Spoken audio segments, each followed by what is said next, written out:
What's up, everybody? Welcome to Podcast Now. I'm Alex, and in this video, we get to talk about The Insider Episode 3, and boy, it was actually something I think it was quite good. I gotta be real. We're gonna go over, my thoughts, and I think I've given this game, a fair shake. Obviously, I've had my concerns. I still have my concerns, okay? But I actually think they did a really good job with this episode, and I think this really cements the game as they're going for it. If you don't like the game that it is, I totally respect that. I get that. I think I've been one of the only people that has, okay? I don't expect everybody to just come on board, with this kind of game.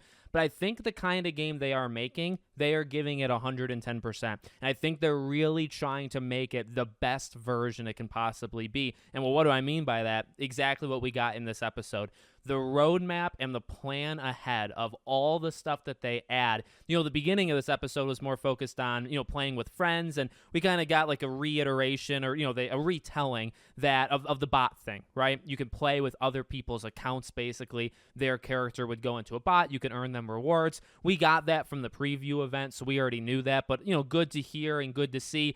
They're going hard in leaderboards. And look, I don't really even care all that much, but I do think, like I've said, the kind of game that this is, they are going for. I think people do care about leaderboards. I think the idea that you're trying to, be better than your friends, and if you are better than your friends, you take over kind of command in the next mission. I think that's actually really cool. And then just the post-launch content. I mean, you might not be into the game itself, but they are going all out with post-launch content. New map, new boss fights, 2 episodes. So they talked about, I believe they said 2 episodes per every season, right? So that makes me excited in the sense that there's going to be, I think, considerable story. And, I mean, you can see Two-Face and Scarecrow. So are they going to be kind of the center theme? And do we fight them like as boss fights or whatever? I don't know for sure, right? But I think just 2 episodes, story, heavier story content on them will be pretty darn cool. And you can see future seasons 2 through 4. Seems like every season is good. I mean, they're going to, I think, have the same kind of basis. Playable character, new environment. I believe, again, like they said, maybe 2 episodes per season. Everything's free. The cosmetics are paid. Now, let me actually I know I'm kind of going all over the place, but I'm a little excited. So I'm just trying to, say it all. What I actually am, and I kind of surprised on, now they did set it up, and they have always kind of said, hey, characters are not going to be paywalled, right? Like, a lot of the stuff is going to be free. They are, I believe, taking a big risk, however. Yesterday, right, I had a video come out that talked about the success of this game. What does the game have to do to be successful?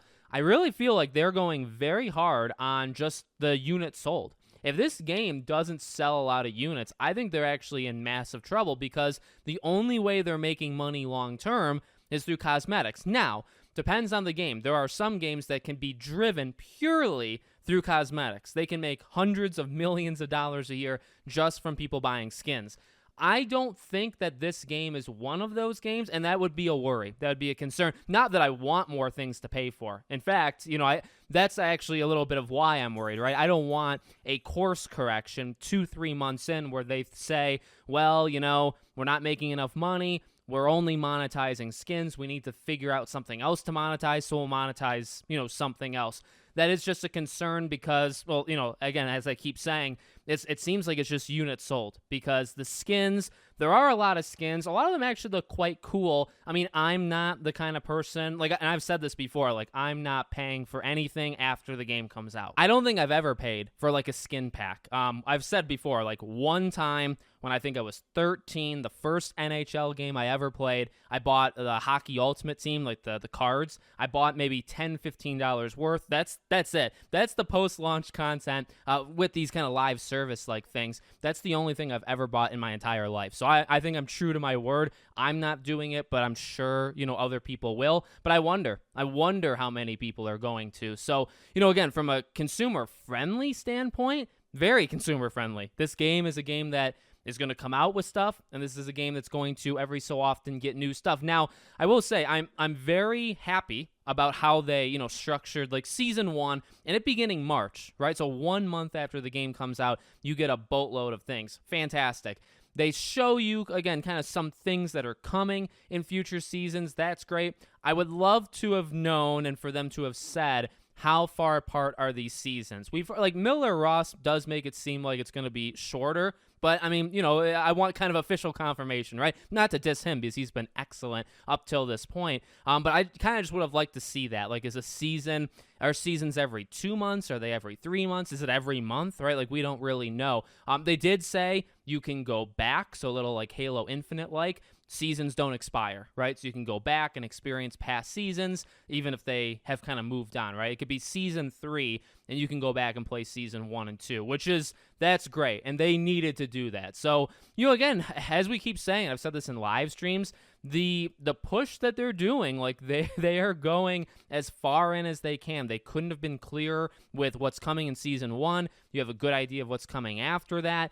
There's a lot of diversity, I guess, in kind of what they're giving. I guess a few other things that come to my mind, I talked about this before.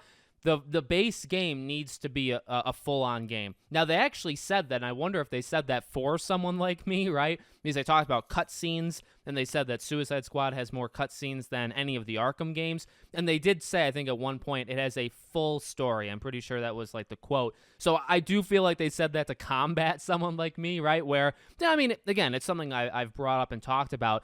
The game needs to have a beginning, middle, end. I don't care that it's live service. I don't care if any game is live service. The game should have like a definitive, at least for the base game, it should have a definitive end. And if you want to continue it, which obviously they're going to, then yeah, you can pull it in. I think using Elseworlds, I think you can kind of get around that. You can technically beat Brainiac, solve your Justice League problem, whatever, right? You can be fine, and then you can just get pulled into other universes that have problems. So why do I say that? You can have a definitive end to the game, to the base game, and then you can continue the story afterwards if you want, which clearly they're going to do, right? That is the best case scenario. I don't want a game that ends at the 70% mark, right? There's still like 25, 30% of the story left. They cut it, and they say that stuff's coming through post-launch content. That can absolutely not happen. It doesn't sound like it's going to, but that's something I just want to throw in, right? Because oftentimes that does happen, to some of these games. So, yeah, I don't know. Again, I've been very open and honest as to the kind of person I am, the kind of gamer I am.